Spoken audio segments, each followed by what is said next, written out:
guys, what is up? Welcome back to my channel. My name is Caitlin if you're new, and today I have a product empties video. This has been a long time coming. I've used up all of these products over the past several months, really all throughout the summer and into the fall, and I just give a little review on these. Alexa, stop. And I just give a little review on these products and say whether or not I would repurchase these, and they're all my own honest thoughts and opinions. I don't have any affiliate links here, so let's just dive right in.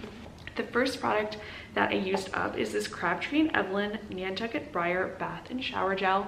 I found this at TJ Maxx. I absolutely loved this clean, soft, and slightly masculine scent. I feel like it was just a very like seductive flowery scent without being too flowery, and I loved it. I would definitely rebuy this. I love the Method body line. I love the hand soap, and I also love the body wash, so I decided to try the Method Peony Rose Water Pure Peace Volumizing Shampoo, and it does smell really nice, but it left my hair pretty greasy. I have fine oily hair, so I wouldn't really recommend it for those of us who have fine oily hair, but if your hair is, you know, maybe on the more normal to dry side, this might work for you. It was a nice scent and a nice price point, but I probably won't be repurchasing it. On the other hand, this is a repurchase that I've made countless times, and that is the Way Fine Hair Volumizing Shampoo. This is truly the best smelling shampoo ever. If you've not tried it, you have to try it. It's the only shampoo that I can wear where I wash my hair at night and the next day my hair still smells really good, and it doesn't weigh my hair down too much. I feel like there are other shampoos that do a better job of that, but I just love the scent of this shampoo, and it does make my hair, like, you know, more volumized than a lot of other shampoos. So for that reason, I really do like this product. It is kind of pricey though, and you don't get a ton in it, so that is one of the drawbacks. This is another product that I've been using for years, and that's the Kiehl's Creamy Eye Treatment with Avocado. I really do find this hydrates and moisturizes my under eye. I definitely notice a difference when I'm not regularly using this product. It definitely helps with fine lines and brightening the under eye. I also used up this IT Cosmetics Confidence in an Eye Cream. This is more of a brightening eye cream. This is really nice to wear like underneath makeup. It's kind of lighter. But it is a little bit more irritating, whereas this is like a thicker, definitely you want to wear this at night. Doesn't irritate the eyes at all, and I have very sensitive eyes, so that's kind of the difference between these two eye creams. I think they're both necessary, and I like them both in my routine, but I like them for different reasons. I used up this Maybelline Lifter Gloss in the color Moon. I know it kind of looks like there's still some stuff in there, but I can't really get anything out, and I really did like this lip color. It was very flattering, and I would repurchase it again. It's kind of like a really nice pinky color, not too dark and not too light.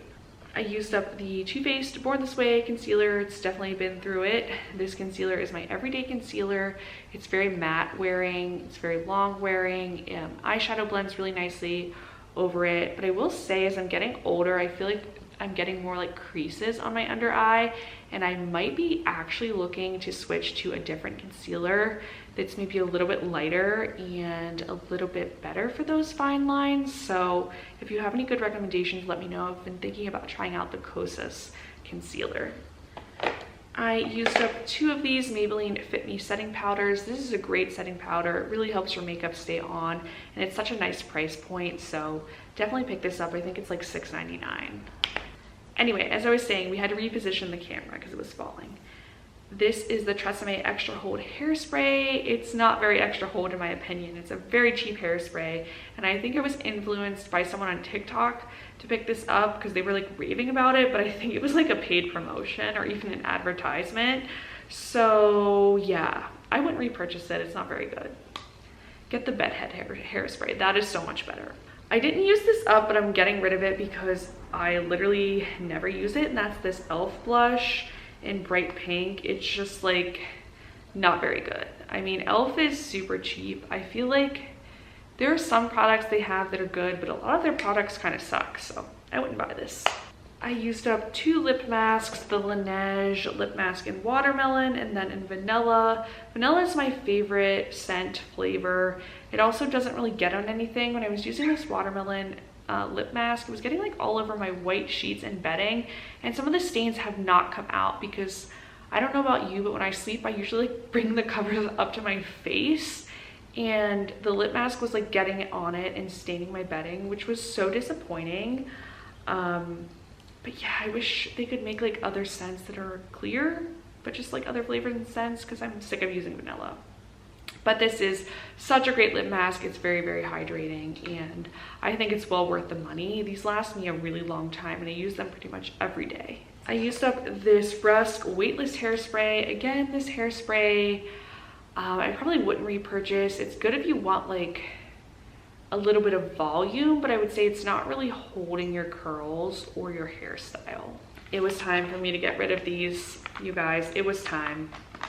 The Naked Honey palette really served me well. I don't know if you guys can see it, but like a lot of these are really close to pan. Some of them are falling out. My friend Maggie gifted this to me for my birthday a couple of years ago, and this really truly was one of my favorite eyeshadow palettes, but it's just time to get rid of it. I never liked this one as much, the Urban Decay Naked 3 palette. It's just like totally fallen apart on me. It's pretty, but I feel like I like the pinks from other palettes a little bit more, in particular like the Natasha Denona pinks, because these are just not super pigmented. And then of course I did have the Naked Smoky palette as well.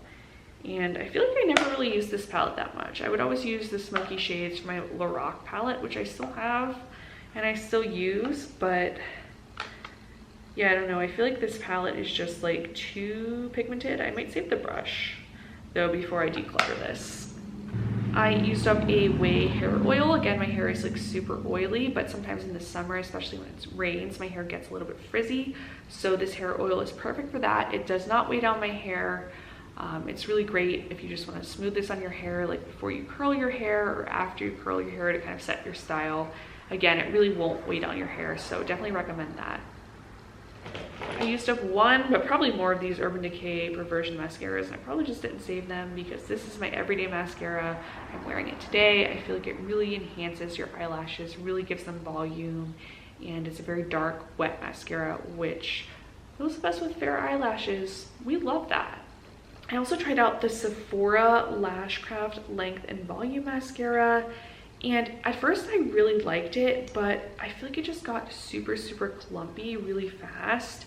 And I feel like I got about 2 weeks out of good use out of this mascara. Again, I'm a girl that wears mascara every day because I have really light eyelashes, and I would just rather pay more money to do this Urban Decay one because I feel like I can wear this Urban Decay one for like 2 or 3 months. Whereas a lot of other mascaras, they last like 2 or 3 weeks. So it's definitely worth it to me to pay the extra money for the Urban Decay mascara. I literally used up this Maybelline Color Sensational Shaping Lip Liner in the color 135 Palest Pink, which was in fact a lie because this was a really dark rosy pink if you ask me, but I used it completely up, so we're getting rid of this. I also used up the Ordinary's Matrixyl plus HA serum. For a while, I was using the serum every single day underneath my moisturizer, but I heard that you could actually be using too much hyaluronic acid, and my moisturizer has hyaluronic acid in it too, so I kind of cut back on how much I'm using this product. But now that we're gearing back into winter, I think I might start incorporating it daily again. I'm getting rid of this Supergoop matte sunscreen SPF 40. I did not use it all up, but I've had it for a couple of years, and I think it's probably expired at this point, which is a shame. I don't know why. I just never really reached for this sunscreen. I feel like it had a weird like colored tint to it, and I just prefer to use my Neutrogena Hyaluronic sunscreen instead of this one.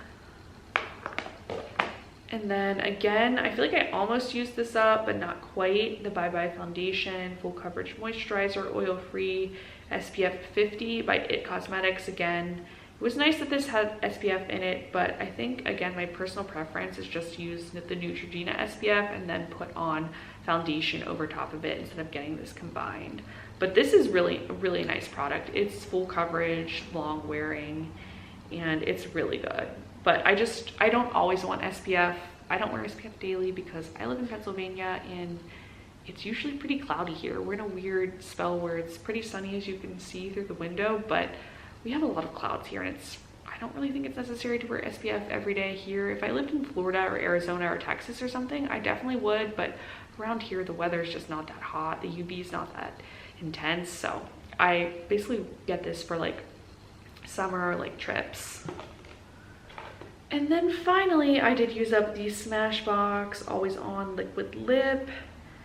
This is the color Audition, I think. I don't know, there's like a lot down there, but it's just like a pale neutral pink. And it was very pretty and I liked it, and I'll probably repurchase this, but I'll wait for it to go on sale at Ulta because it does go on sale, but it's a long wearing lipstick. Anyway, I feel like I've been talking forever, but I hoped this little mini product review and breakdown was helpful to you. If it was, be sure to like this video. It really helps out my channel, and don't forget to subscribe. I'm kind of close to 1,000 subscribers, so I would love if you would consider subscribing or sharing my channel with your friends. But thanks so much for watching, and I'll see you next time.